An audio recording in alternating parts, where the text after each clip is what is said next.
The observation station hung in the darkness like a metal flower blooming in the void. Its silver panels caught starlight and reflected it back into space. Inside the station, senior observer Kiwoo watched the blue planet below through massive viewing windows. Earth turned slowly beneath him, showing the dark side where tiny lights sparkled like scattered diamonds. Kiwoo had been watching this planet for 30 years. He knew every ocean, every continent, every major city by heart. The humans living down there had no idea they were being watched. They went about their daily lives, fighting small wars, building cities, reaching toward the stars with primitive rockets that barely made it to their own moon. "Another launch failure," said Bo-Ra from her station across the room. The tactical analyst pulled up holographic displays, showing the wreckage of what had been humanity's latest deep space probe. Twisted metal and burned electronics drifted in the cold vacuum between Earth and Mars. "That makes 7 attempts this year alone." Kiwoo frowned. Something felt wrong about these failures. The humans were not stupid. Their technology was advancing rapidly. Their engineering was solid. Yet every time they tried to send something beyond their solar system, something went wrong. Tae-ho looked up from his communications console. The young specialist had been monitoring human broadcasts for 5 years. He spoke their languages fluently now, and understood their culture better than most council members. "Sir, the humans are getting suspicious. Their scientists are starting to ask questions about the failure patterns." "What kind of questions?" Kiwoo asked. "They are calculating probability. The chance of so many critical system failures happening at exactly the same times is very small. Some of their engineers think someone is interfering with their missions." Hee-jin turned from her junior observer station. She was the newest member of the team, fresh from the Council Academy. Her idealism had not yet been worn down by decades of watching species rise and fall. "Maybe we should contact them, help them understand what is happening." Bo-Ra shook her head. "The Prime Directive is clear. No contact until they achieve faster than light travel on their own. No interference, no help. They must evolve naturally or face extinction." "But what if they are not failing naturally?" Hee-jin asked. "What if someone is causing these failures?" Kiwoo had been wondering the same thing. He pulled up long-range sensor data on his personal screen. The information was classified, available only to senior observers. What he saw made his blood run cold. "Tae-ho, can you step out for a moment? Take Hye-jin with you. Get some food from the dining hall." The 2 junior staff members looked confused but followed orders. When they were gone, Kiwoo shared his screen with Bo-Ra. Her face went pale as she read the data. "Hegemony ships," she whispered. "They have been in this system multiple times. Always just before human probe failures." The Hegemony was the Galactic Council's military arm. They were supposed to protect member species from external threats. They were not supposed to interfere with developing civilizations, but the sensor logs showed clear evidence of Hegemony vessels using stealth technology to approach human spacecraft just before critical system failures occurred. "They are destroying the probes," Kiwoo said quietly. "The Hegemony is actively preventing human space expansion." "Why would they do that? Humans are barely past nuclear technology. They pose no threat to anyone." Kiwoo had studied human history extensively. He knew what Bo-Ra did not. Humans were different from other species the Council had observed.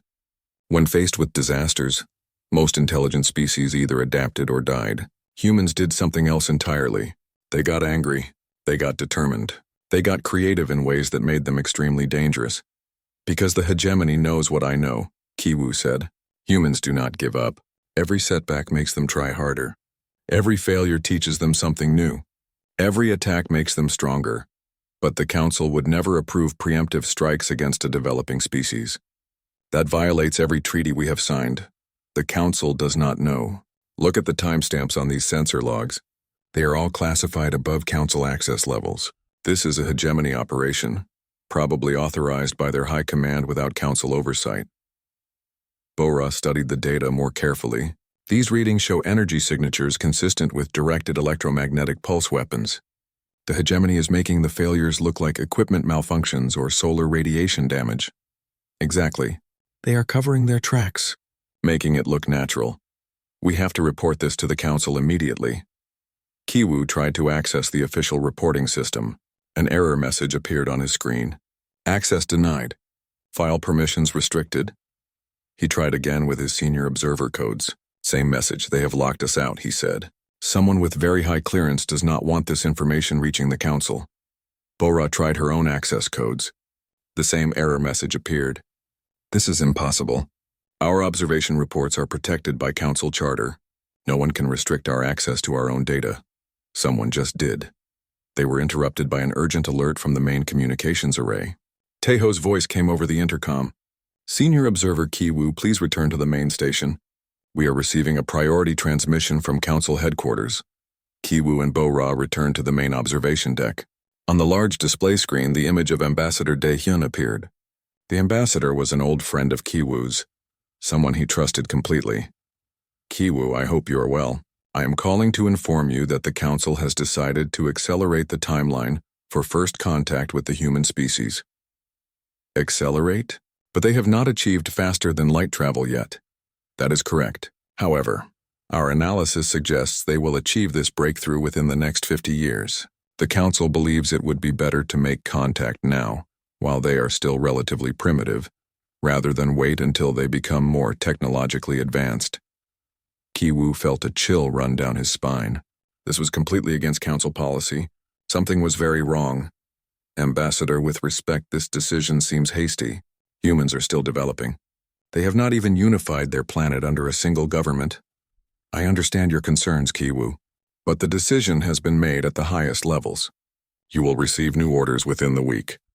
The transmission ended abruptly.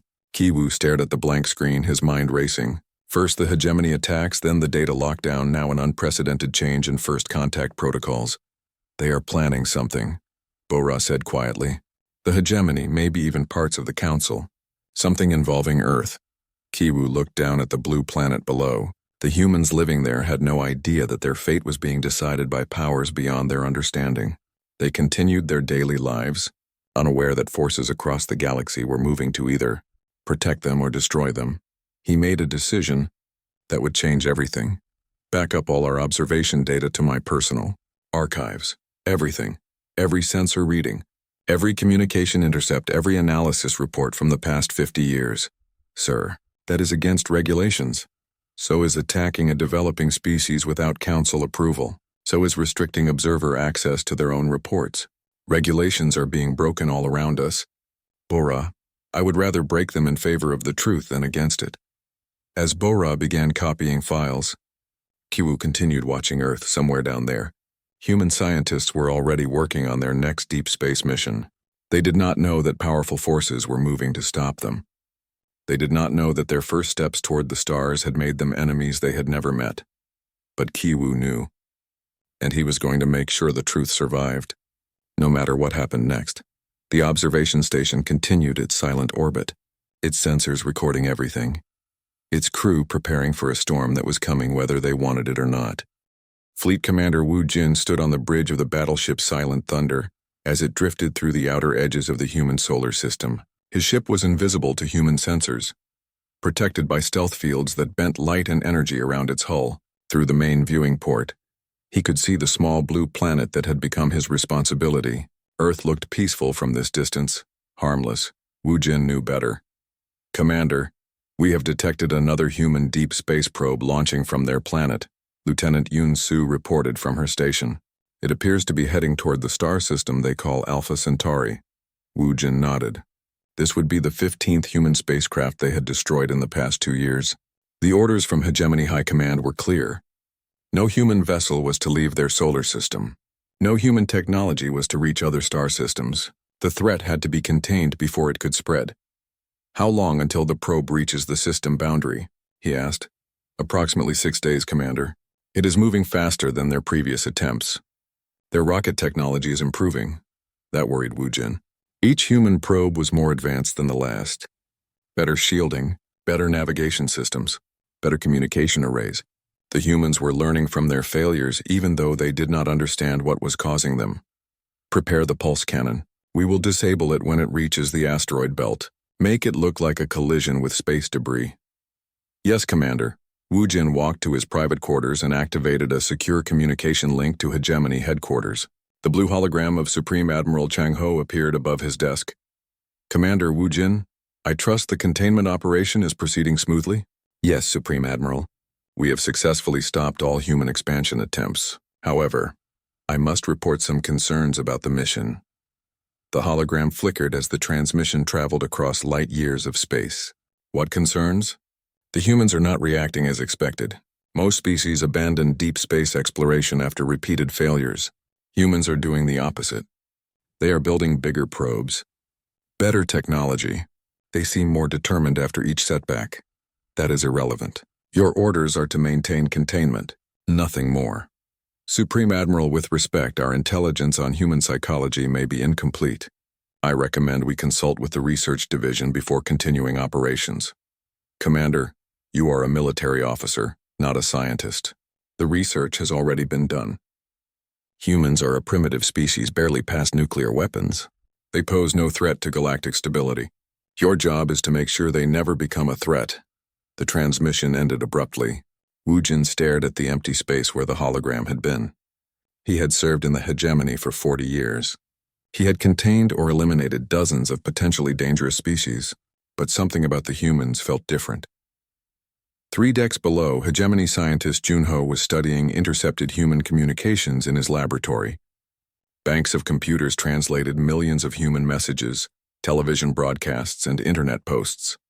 The translation software struggled with human languages because humans used words to mean different things depending on context. They used sarcasm. They used metaphors. They lied for entertainment. But one pattern was becoming very clear. Humans did not accept failure. Junho pulled up a collection of human broadcasts from after their probe failures. News reports showed human leaders promising to try again. Scientists explaining what had gone wrong and how they would fix it. Engineers already working on better designs. One broadcast particularly disturbed him. A human scientist named Dr. Hyunwoo was giving an interview about the latest probe failure. "We know something is destroying our spacecraft," the human said. "The mathematical probability of so many random failures is essentially 0. Someone or something does not want us to leave our solar system, but they have made a mistake. They have shown us that we need better protection, stronger shields, more redundant systems. We are already working on these improvements." Junho ran the translation through multiple processors to make sure he understood correctly. The human was not discouraged by the attacks. He was treating them as a learning experience. Another broadcast showed a human military leader, Admiral Chang Min, speaking to what appeared to be a large gathering of human officials. "Our exploration missions are being targeted by an unknown force," the admiral said. "This is not accident. This is not bad luck. This is war. We are being attacked by an enemy we cannot see. But we will find them. We will learn their methods, and we will show them what happens when you attack humanity." The word sent a chill through Junho's research team. The humans were not just planning to continue their space exploration. They were planning to fight back. "Doctor, should we report this to Fleet Command?" asked his assistant research specialist Miran. "Immediately," Junho replied. "The humans know they are being attacked. Worse, they are preparing countermeasures." Within hours, Junho found himself in a video conference with Supreme Admiral Chang Ho and Fleet Commander Wu Jin. He presented his findings with growing alarm. "The humans have detected our interference patterns," he explained. "They are developing technology specifically designed to resist electromagnetic pulse attacks. Their next generation of probes will have hardened electronics and redundant systems." "Impossible," Admiral Chang Ho said. "They are a primitive species. They barely have fusion power. Supreme Admiral, human development does not follow normal patterns. When faced with obstacles, they do not adapt gradually. They innovate rapidly. They jump ahead by decades and months." Commander Wu Jin leaned forward in his chair. "Doctor, what exactly are you saying?" "I am saying that our containment strategy has failed. Instead of discouraging human expansion, we have accelerated their military development. They are now actively preparing for space warfare." The Admiral's face darkened. "That is unacceptable. Commander Wu Jin, you will increase the frequency of your attacks. Destroy their probes closer to Earth. Make the failures more obvious. Show them the futility of resistance." "Supreme Admiral, that will only make them more determined. Human psychology is based on defiance. The more pressure we apply, the harder they push back. Then we will apply enough pressure to break them completely." Junho tried one more time. "Supreme Admiral, I strongly recommend we reconsider this approach. My analysis of human history shows that they have a unique response to existential threats. They unite. They innovate. They become exponentially more dangerous. Doctor, you are dismissed. Commander Wu Jin, you have your orders. The transmission ended. Junho sat in his laboratory staring at the data scrolling across his screens. Every piece of human communication he intercepted confirmed his worst fears. They were not just building better probes. They were building weapons. Military spacecraft, defense systems. One intercepted message particularly alarmed him. It was from the human scientist Dr. Hyun Woo to a colleague named Dr. Ye Jin. The energy signatures suggest directed energy weapons. The message read, "Whoever is attacking our probes has technology at least 50 years ahead of ours. But their attack patterns are predictable. They always strike in the same location, using the same frequency ranges. If we can build probes that operate outside those parameters, we can get through." Research specialist Miran looked over his shoulder at the message. "Doctor, what does this mean?" "It means the humans are about to surprise everyone," Junho said quietly. "Including us." 2 weeks later, Commander Wu Jin received an urgent alert from his sensor operator. "Commander, the humans have launched another probe.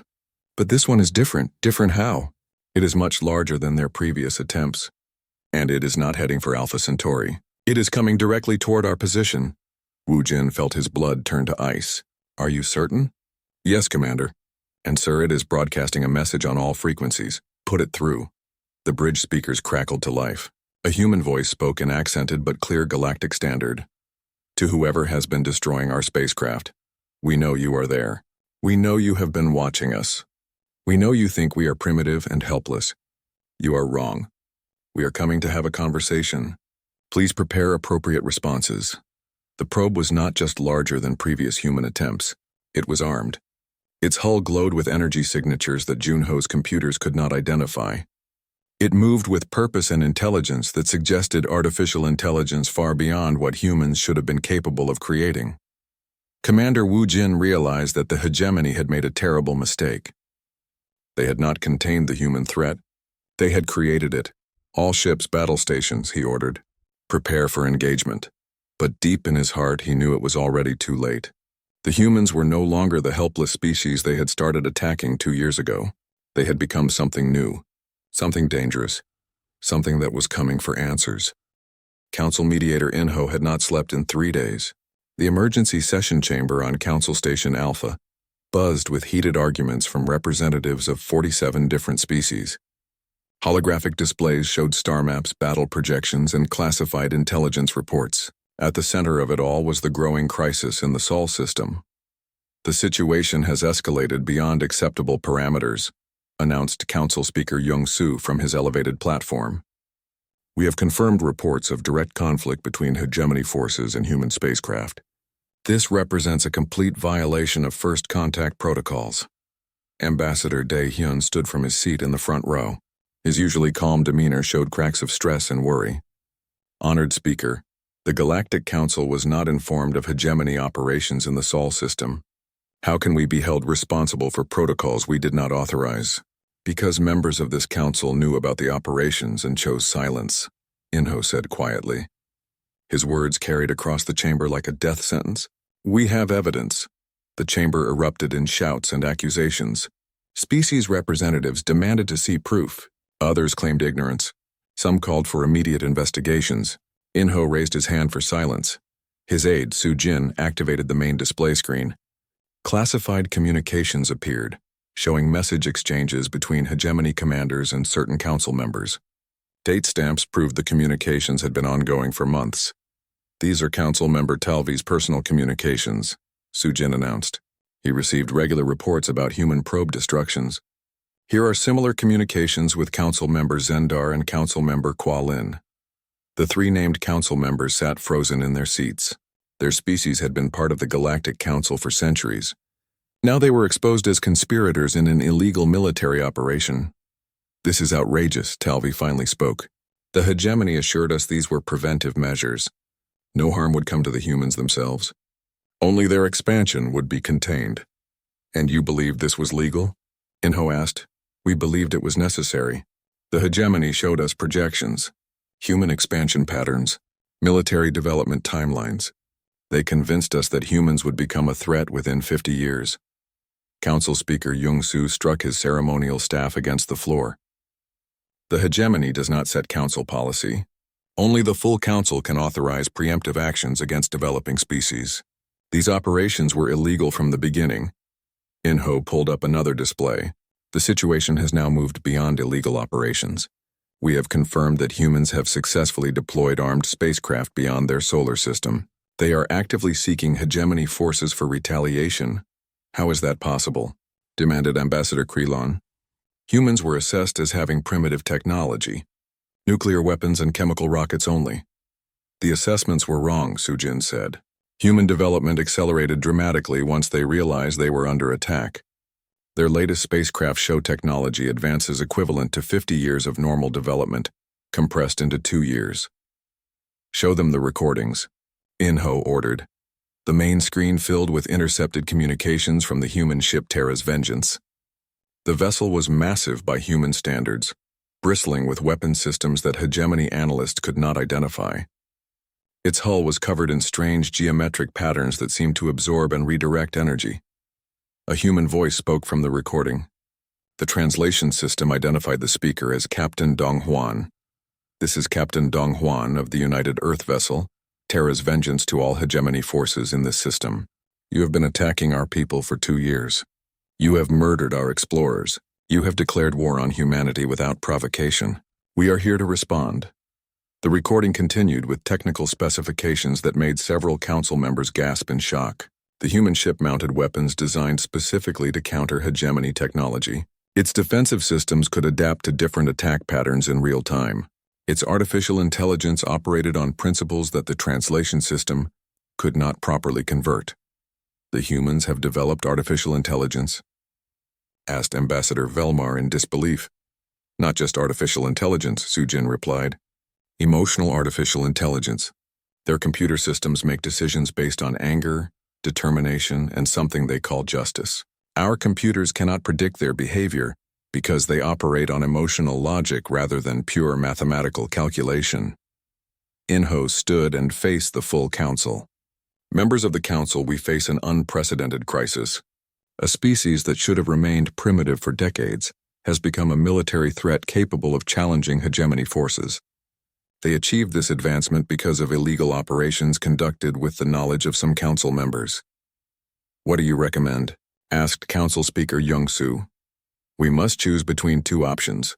First, we can support the hegemony and attempt to contain or eliminate the human threat through military force. Second, we can intervene on behalf of humanity and attempt to negotiate a peaceful resolution. What are the consequences of each choice? Asked Ambassador Daehyun. Sujin pulled up military analysis reports. If we support the hegemony, we face a war against an enemy whose capabilities we do not fully understand. Human psychology suggests they will fight with total commitment until they achieve victory or face complete extinction. The war could last decades, and if we intervene on their behalf, we risk fracturing the council. The hegemony has significant support among member species who fear human expansion. Some members may withdraw from the council entirely.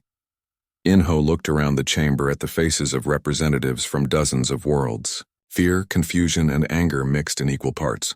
The situation was unprecedented in council history. There is a third option, he said quietly. We tell the humans the truth. Everything. We reveal the hegemony operations, the council members who knew about them, and our own failure to prevent them. We offer them justice through legal means rather than military action. That would destroy the reputation of the Galactic Council, protested Talvi. Our authority would be questioned by every member species. Our authority is already being questioned, In-ho replied. The humans are broadcasting their story across the galaxy. Every species with communication technology is hearing about how the mighty Galactic Council allowed secret military operations against a peaceful developing civilization. The chamber fell silent as the implications sank in. The Council's credibility was already damaged. The question was whether they could salvage anything from the crisis. Show them the latest intelligence report, In-ho ordered. Sujin activated a new display showing deep space sensor readings. This is telemetry from the first engagement between human and hegemony forces. The battle lasted approximately 4 hours. Result: complete human victory. 7 hegemony ships destroyed. 0 human casualties. The silence in the chamber became absolute. The humans captured 3 hegemony vessels intact, Su-Jin continued. They now have access to hegemony technology, star maps, and communication codes. They know the locations of every hegemony base within 50 light years. Ambassador Dae-hyun spoke first. How many humans were aboard their ship? Approximately 1,000 crew members. 1,000 humans defeated a hegemony fleet of 7 ships carrying 15,000 trained warriors? Correct. Council Speaker Young-soo stood slowly. His ancient frame seemed to have aged years in the past few minutes. Members of the Council, we are no longer dealing with a containment issue. We are dealing with a species that has proven capable of defeating our military forces through superior technology and tactics. What do the humans want? Asked Ambassador Krelon. In-ho activated the final display.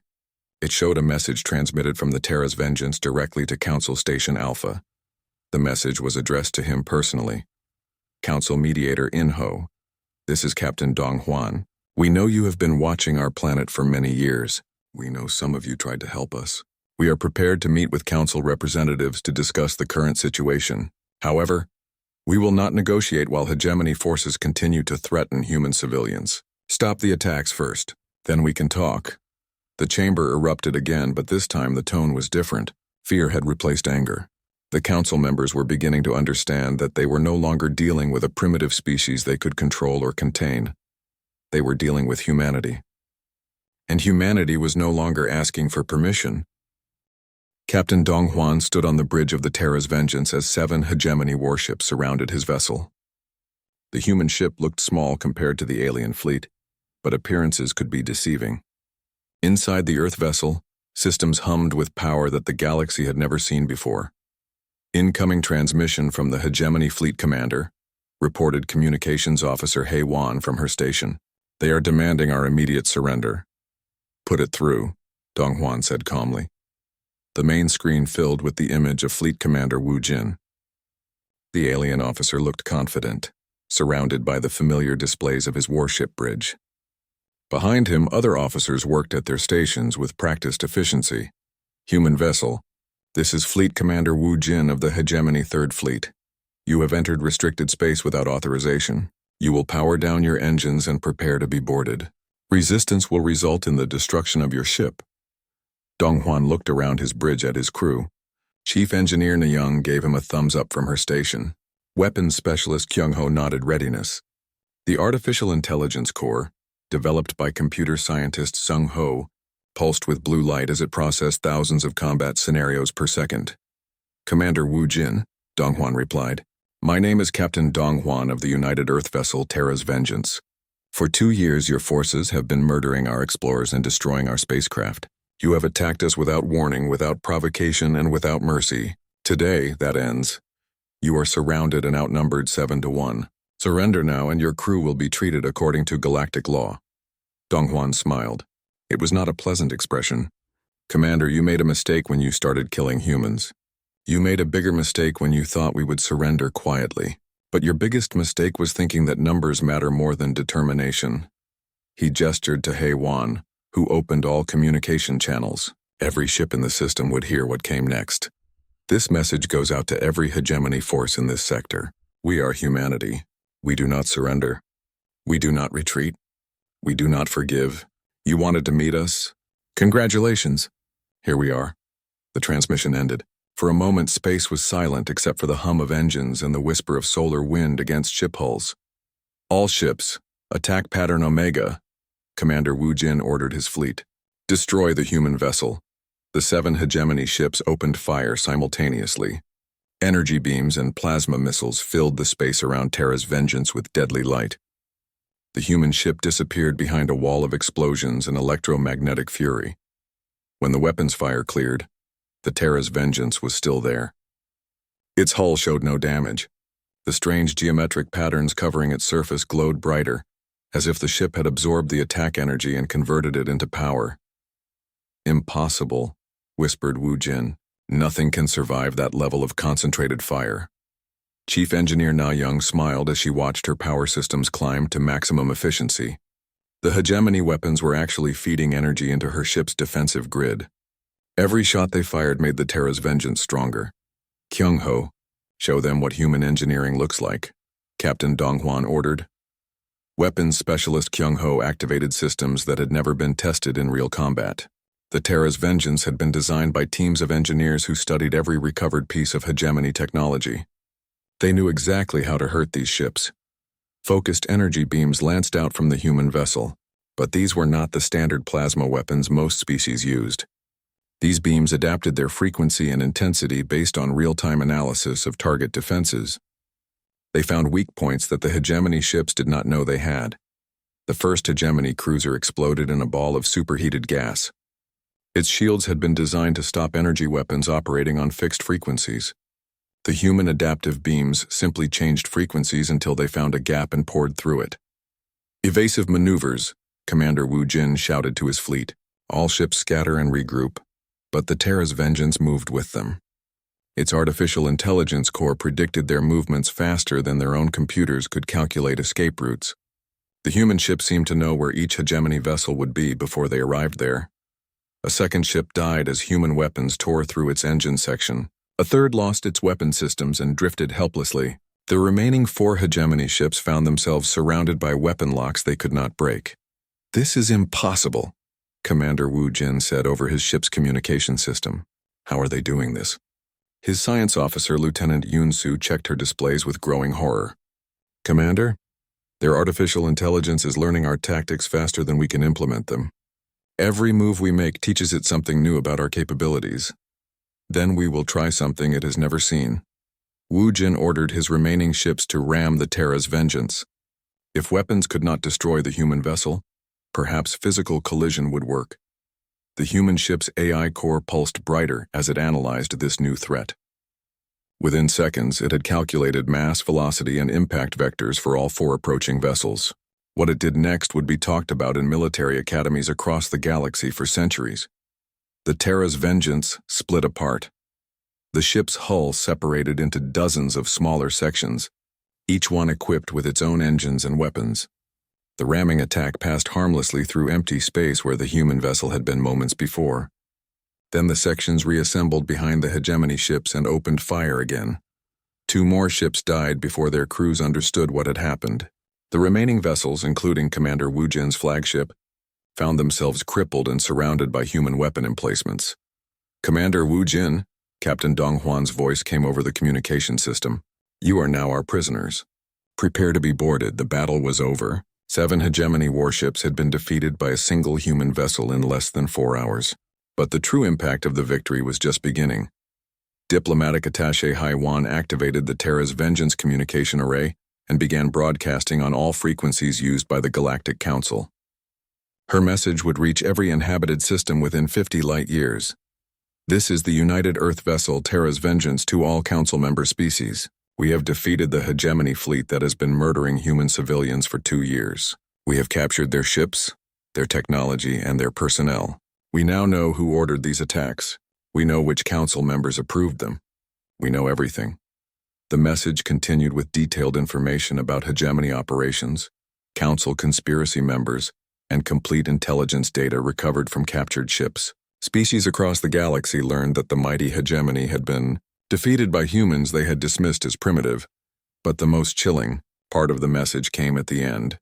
"The hegemony fleet in this system has been neutralized. However, our sensors show additional hegemony forces moving toward Earth. They appear to be planning a direct attack on our homeworld. This is unacceptable. Any force that threatens human civilians will be met with the full response of the United Earth Defense Fleet." The transmission revealed something that shocked every military analyst in the galaxy. Terra's Vengeance was not humanity's only warship. It was the first of many. Deep space sensors detected massive energy signatures moving through space toward Earth, not human ships traveling to defend their planet. Human ships already in position, waiting for the hegemony to make their next mistake. Commander Wu Jin sat in his damaged ship, surrounded by human boarding parties, and realized the true scope of his failure. The hegemony had not been fighting a primitive species trying to explore space. They had been fighting an advanced military power that had been preparing for war, while pretending to struggle with simple space travel. "How long have you been planning this?" he asked Captain Dong Huan during the surrender ceremony. The human captain looked at him with eyes that held no anger, only cold determination. Since the first time you killed one of our explorers, we knew someone was out there. We knew they were hostile, so we prepared for the day we would meet them face to face. You used your probe failures as cover to develop military technology. We used your attacks as motivation to become strong enough to stop you. Every human you killed taught us something about your capabilities. Every ship you destroyed showed us weaknesses in your methods. You created the very enemy you feared most. The echo of that battle would spread across the galaxy at the speed of light, carrying a message that would reshape interstellar politics forever. Humanity was no longer a developing species to be contained or protected. They were a force to be reckoned with. Council Speaker Young-soo stood before the emergency assembly as reports flooded in from across the galaxy. The news of humanity's victory over the hegemony fleet had spread like wildfire through communication networks. Species that had never heard of Earth were suddenly asking questions about human capabilities and Galactic Council credibility. The situation has moved beyond crisis management, Young-soo announced to the packed chamber. We are receiving withdrawal notices from 12 member species. They are questioning our ability to maintain galactic stability. Council mediator In-ho stepped forward with his aide Soo-jin beside him. Both looked exhausted from days of emergency sessions and damage control efforts. Speaker Young-soo, we have attempted to classify all information about the Terra's vengeance battle, but the humans are actively broadcasting details across the galaxy. They are using communication methods that bypass our standard diplomatic channels. What kind of communication methods? Asked Ambassador Dae-hyun. Soo-jin activated the main display screen. They are embedding data in entertainment broadcasts, commercial transmissions, and even background radiation patterns. Every species with basic receiving technology is getting the full story, whether we want them to or not. The screen showed intercepted human transmissions reaching dozens of star systems. The broadcasts included technical specifications of hegemony weapons, recordings of council members discussing illegal operations, and detailed evidence of the conspiracy to suppress human development. They are treating information warfare like any other kind of warfare, In-ho observed. Complete, overwhelming, and impossible to defend against. Ambassador Talvi, one of the exposed conspirators, stood from his seat with obvious desperation. We must contain this situation. The reputation of the Galactic Council is at stake. The reputation of the Galactic Council was destroyed the moment you authorized attacks on a peaceful species, replied Ambassador Krelon coldly. Now we are dealing with the consequences. Young-soo called for order as arguments broke out across the chamber. We have received a direct communication from Earth. The human government is requesting immediate cessation of all hegemony operations against human civilians. And if we refuse? Asked Talvi. Then they will consider it an act of war against their entire species. The chamber fell silent as the implications sank in. War with humanity was no longer a theoretical concern. It was a realistic possibility that could reshape the entire galaxy. On Earth, UN Secretary General Min-ho addressed the largest unified assembly in human history. Representatives from every nation sat in the packed auditorium, while billions more watched through global communication networks. The blue and white flag of United Earth flew alongside the flags of individual nations, symbolizing unity in the face of external threat. Fellow humans, Min-ho began. For 2 years we believed our space exploration failures were due to technical problems or bad luck. Today we learned the truth. An alien military force called the Hegemony has been systematically destroying our spacecraft and murdering our explorers. The assembly erupted in angry shouts and demands for action. Min-ho waited for quiet before continuing. The Galactic Council, which claims to represent peaceful species across the galaxy, knew about these attacks. Some council members actively supported them. They watched as our astronauts died and did nothing to stop it. Images appeared on screens throughout the auditorium. Photos of the astronauts killed in probe destructions. Video recordings of families mourning their lost loved ones. Technical data showing the deliberate nature of the attacks. We reached out our hands in peace and they cut off our fingers. We sent them our explorers and they sent us back debris. We offered them our friendship and they chose to be our enemies. Very well. They will learn what that means. The unified response from Earth was unlike anything the galaxy had ever seen. Every human nation contributed resources to a massive military buildup. Factories that had been producing civilian goods switched to weapons manufacturing. Universities that had been researching medicine began developing military technology. But the most shocking discovery came from Admiral Chang Min at UN Space Command. His briefing to the Global Assembly revealed preparations that had been ongoing for years. The Terra's Vengeance was not our first military spacecraft, he announced. It was our test platform. We have been building a defense fleet since the first probe failures raised suspicions about hostile forces. The auditorium screens showed images that made the assembled representatives gasp. Massive shipyards in Earth orbit, construction facilities on the Moon, manufacturing plants on Mars. Humanity had been preparing for space warfare while pretending to struggle with basic exploration. "How many ships do we have?" asked President Chen Ho of the Asian Coalition. "Currently operational, 47 vessels of various classes. Under construction, 112 additional ships. Projected completion of primary defense fleet 18 months. The numbers stunned even human leadership. The military preparations had been classified at the highest levels, known only to a small group of officials and engineers. Meanwhile, the hegemony was discovering that their problems were far from over. Supreme Admiral Chang Ho studied battle reports from the Terra's Vengeance engagement with growing alarm. The human victory had not been luck or superior numbers. It had been superior technology, tactics, and intelligence. How did they know our ship configurations? He demanded of his intelligence staff. How did they know our weapon frequencies? How did they know our tactical protocols? Intelligence Director Yan Seo provided answers that chilled the hegemony command structure. "Sir, analysis of the battle recordings suggests the humans have been studying our technology for at least 2 years. Every attack we made on their probes gave them information about our capabilities. That is impossible. We destroyed their spacecraft completely. Nothing survived. Sir, the humans have been using quantum communication systems. Their probes were transmitting data in real time during our attacks. Every weapon discharge, every tactical maneuver, every technical specification was recorded and transmitted back to Earth before we destroyed the physical spacecraft." The scope of human preparation became clear. They had turned every hegemony attack into a learning opportunity. Every destroyed probe had taught them something new about alien military technology.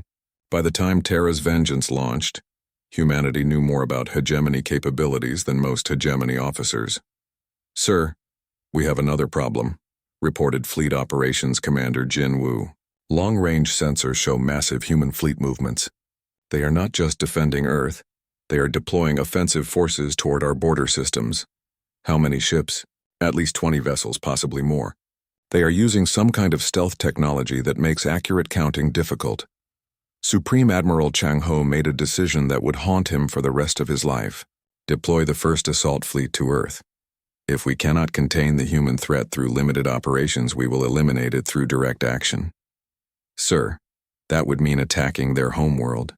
The Galactic Council will never approve such action. The Galactic Council has already lost control of this situation.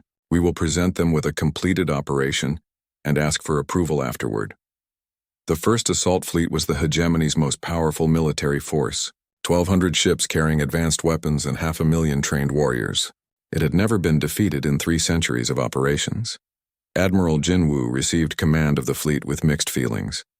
He understood the strategic necessity of stopping human expansion before it became unstoppable. But he also understood that attacking Earth directly would cross a line that could never be uncrossed. "Sir, intelligence reports suggest Earth has significant orbital defenses. The operation may not be as simple as projected. Admiral, Earth is a single planet defended by a primitive species that achieved spaceflight less than a century ago. Our fleet has conquered star systems defended by species with thousands of years of military development. This operation will succeed." But as the first assault fleet moved toward Earth, long-range sensors detected something that changed everything. The human homeworld was not lightly defended by a few ships and orbital platforms. Earth was surrounded by the largest military installation in recorded galactic history. Thousands of weapon platforms floated in carefully, organized formations around the planet. Space stations bristling with defensive systems guarded every approach route. Ships that dwarfed anything in the hegemony fleet moved in patrol patterns that suggested military doctrine far advanced from anything previously observed. Most disturbing of all, the sensors detected energy signatures that hegemony computers could not identify or classify. Humanity was using technology that the galaxy had never seen before. Admiral Jin Wu realized that Supreme Admiral Chang Ho had made a catastrophic miscalculation. Earth was not a primitive planet defended by a few experimental warships. Earth was a fortress world defended by a military power that had been preparing for this exact invasion for years. The echo of humanity's message was about to become a roar that would shake the foundations of galactic civilization. 5 years had passed since the first battle at Terra's Vengeance. The galaxy was a different place now. Hegemony forces retreated from system after system as human fleets advanced with unstoppable determination. What had begun as a simple containment operation had become the largest military disaster in galactic history. Fleet Admiral Jae Sung stood on the bridge of the UES Retribution, flagship of the Third Human Fleet, as his forces surrounded the Hegemony military station at Kepler 442. The massive alien fortress had been considered impregnable for over 2 centuries. Today it would fall. "Admiral, we are receiving surrender transmissions," from the station commander, reported Communications Officer So-Ra. "They are offering unconditional surrender and requesting mercy for their civilian personnel." Jae Sung looked at the tactical display showing hegemony ships, powered down and defenseless around the station. His fleet of 60 vessels could have destroyed the entire complex in minutes. Instead, he had chosen to give them one last chance to surrender with dignity, put the station commander through. The main screen filled with the image of a hegemony officer who looked broken by years of losing battles against human forces. Station Commander Vel Khan had once been considered one of their finest military minds. Now he commanded the last major hegemony stronghold in this sector. "Admiral Jae Sung, I am authorized by Supreme Command to offer complete surrender of all forces under my command. We request safe passage for our civilian personnel and medical treatment for our wounded. Commander Vel Khan, your surrender is accepted. However, you will also surrender all intelligence data regarding hegemony operations against civilian populations. We want complete records of every species you have attacked without provocation. Admiral, such records are classified at the highest levels. Commander, you are not in a position to negotiate. Provide the data or we will take it from your wreckage." The hegemony officer's shoulders sagged in defeat. The data will be transmitted within the hour. As human forces secured the station, the information they recovered shocked even their own intelligence analysts. The hegemony had been conducting illegal operations against developing species for over 300 years. Dozens of civilizations had been destroyed or contained before they could achieve space travel. Humanity was not their first victim, but they were the first to survive and fight back. Meanwhile, on Council Station Alpha, a very different kind of reckoning was taking place. Council Speaker Young-Soo faced an emergency session that would determine the future of galactic governance. Representatives from over 100 species demanded answers about Council involvement in hegemony operations. "Evidence is overwhelming," announced Special Prosecutor Hyo-jin as she presented her investigation results. 15 council members knew about illegal hegemony operations. 7 actively supported them. "The conspiracy reaches into the highest levels of our government." Ambassador Dae-hyun stood to address the assembly. As one of the few council members who had opposed the operations from the beginning, he had been chosen to lead the reform effort. "Fellow representatives, we face a choice that will define our civilization for generations to come. We can continue to protect the corrupt system that allowed genocide against developing species, or we can accept humanity's demands for justice and reform." "What exactly are humanity's demands?" asked Ambassador Krelon. Dae-hyun activated the main display showing the formal communication from Earth. The document had been transmitted simultaneously to every member species, bypassing traditional diplomatic channels entirely. First, complete dismantling of current hegemony command structure. Second, trials for war crimes against all officers involved in illegal operations. Third, establishment of new galactic laws protecting emerging civilizations from preemptive attacks. "And if we refuse these demands?" asked Talvi, one of the conspirators facing criminal charges. Then humanity will withdraw from all galactic affairs and establish their own interstellar government. They will also consider any species that supported hegemony operations to be potential enemies. The threat was not subtle. Humanity had proven capable of defeating the galaxy's most powerful military force. No species wanted to face them in individual combat, but the final demand in humanity's proposal surprised everyone. They want no territory, no tribute, no traditional compensation for the damage done to them. Daehyun continued. They want only one thing, a guarantee that what happened to them never happens to any other species. Ambassador Velmar from the Centauri Republic stood to speak. They want to become protectors of developing civilizations. More than that, they want to become enforcers of galactic law. They are offering to patrol space and prevent future genocides against emerging species. The proposal represented a complete restructuring of galactic politics. For millennia, the Council had maintained peace through diplomacy and negotiation. Humanity was offering to maintain peace through strength and deterrence. What about species that refuse to accept human authority? Asked Ambassador Qualin. Daehyun activated another display showing recent intelligence reports. Humanity has established patrol fleets in 47 star systems. Species that accept the new laws receive protection and trade benefits. Species that refuse are isolated from galactic commerce and marked as potential threats. The system was elegant in its simplicity. Humanity did not want to conquer the galaxy. They wanted to police it. Any species could join the new order by simply agreeing not to attack defenseless civilizations. On Earth, UN Secretary General Min Ho addressed the Global Council from the new Capitol building in Geneva. The structure had been built with materials from captured hegemony ships, serving as a permanent reminder of humanity's journey from victim to victor. Fellow humans, the war is ending. The hegemony has agreed to complete surrender and dissolution. The Galactic Council has accepted our terms for reform. We have achieved justice for our murdered explorers. The assembly hall erupted in cheers, but Min Ho raised his hand for silence. However, our work is not finished. We have learned that the hegemony attacked dozens of other species over the centuries. Some were completely destroyed. Others were reduced to primitive states and never recovered. We cannot bring back the dead, but we can ensure it never happens again. He activated screens showing the new human patrol.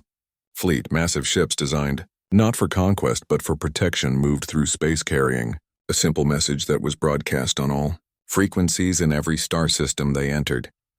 This is the United Earth Patrol Ship Vigilance to all inhabitants of this system. We are here to ensure compliance with galactic protection protocols. Any species engaging in unprovoked attacks against developing civilizations will face immediate response. Any species requiring protection from such attacks may request assistance. We remember, we patrol, we protect. The message was translated into over 10,000 languages and broadcast continuously as human ships established patrol routes throughout the galaxy. The effect was immediate and profound.